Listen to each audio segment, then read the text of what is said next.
Hello everyone. In this video we will talk about the synthesis of the nucleotides other than the uridine, that is cytosine and guanine, cytosine and thiamine, and in the end we will talk about the pyrimidine salvage and the degradation pathways. Up till now we have already talked about the synthesis of the uridine monophosphate and the orotic aciduria. Now we will talk about the synthesis of the uridine triphosphate and the deoxyuridine triphosphate and its degradation. The uridine monophosphate that is produced from the normal pyrimidine synthesis pathway. Basically it is acted upon by an enzyme called the UMP kinase, and a phosphate group is added and it is converted into a compound called the uridine diphosphate. Now this uridine diphosphate is a substrate for another enzyme which we have already talked about in the purine synthesis, that this enzyme is called the ribonucleotide reductase. Basically this enzyme converts the ribonucleotides into deoxyribonucleotides, and in this way and this enzyme only acts on the it only acts on the nucleoside diphosphates. It will not act on the UMP, it will only act on the UDP, etc. So it converts the UDP into deoxyuridine diphosphate, and then this deoxyuridine diphosphate will be acted upon by another enzyme and it will be converted into deoxyuridine triphosphate.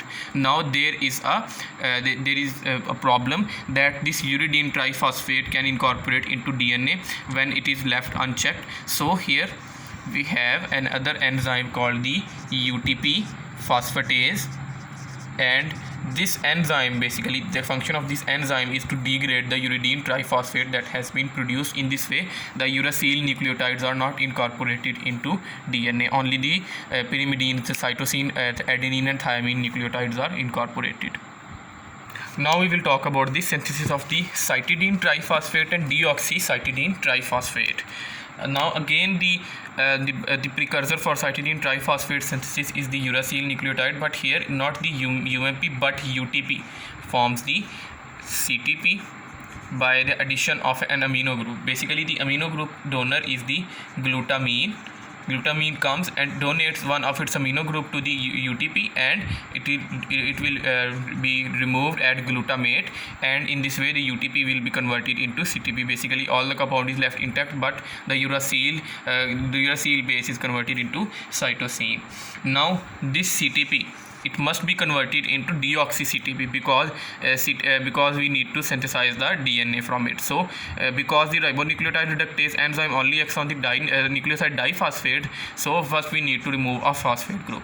A phosphate group is removed and the CDP is produced. Now this CDP will be acted upon by the enzyme ribonucleotide reductase, and this CDP will be converted into deoxycytidine triphosphate.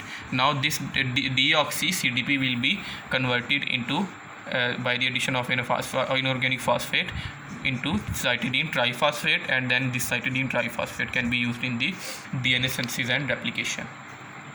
Now we will talk about the synthesis of the thiamine monophosphate or the deoxythiamine monophosphate. Because the thiamine is only present in the DNA, so we only need to synthesize its deoxy form. So now obviously this deoxy form of the thiamine will be synthesized from deoxy form of uridine monophosphate, and the enzyme is the TMP synthase, you can say, but it is a low yield enzyme, you don't need to remember it. The thiamine, the deoxythiamine monophosphate is thus produced. In this reaction a methylene group is added by the coenzyme form of the vitamin folic acid, called the methylene tetrahydrofolate. The methylene group is added and dihydrofolate is released. Now you must have noticed that in this reaction the methylene group is also donated to the uridine, but here the two of the hydrogen atoms of the tetrahydrofolates are also donated and the dihydrofolate is produced. Now there is a problem that we need to resynthesize the tetrahydrofolate from the dihydrofolate enzyme, dihydrofolate compound. So here is the enzyme called the dihydrofolate reductase,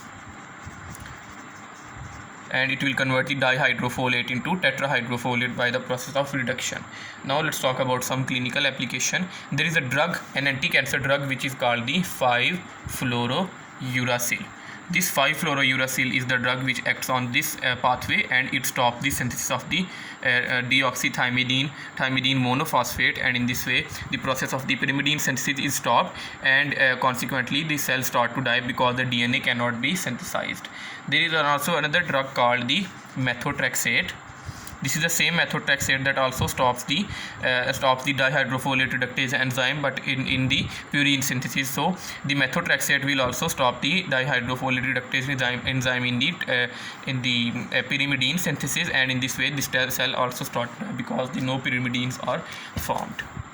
Now let's talk briefly about the pyrimidine salvage and degradation. The salvage pathway of the pyrimidine is not as much important as the purine salvage pathway, but nevertheless the nitrogenous bases of the pyrimidines, the uracil, the thiamine, and the cytosine, they are synthesized into they are salvaged into their nucleoside form, and then this nucleoside form is converted into nucleotide form, and in this way they are salvaged. The salvage means they are either obtained from the cell turnover pathway or they are obtained from the diet. Now we will talk about the degradation of the pyrimidine. The degradation of the pyrimidine, unlike the purine, is very simple, and here, unlike the purines, the pyrimidine ring that is present, this ring is opened and the compounds are degraded one by one, unlike the purines. But in the purines the ring is not opened and the uric acid is the degradation product. But here the CMP and the UMP, both of them will be degraded ultimately to a compound called the beta alanine. This is a highly water soluble compound, and it will be soluble in water and released in the urine along with the production of the ammonia and carbon dioxide, of course. And then the thiamine monophosphate, this will be converted into another compound which is called the beta amino isobutyrate or butyric acid. This is a compound which is also very water soluble. It will be released in urine along with the production of the carbon dioxide and ammonia. In this way the pyrimidines are degraded. We are done with the metabolism of the pyrimidines. Thank you very much.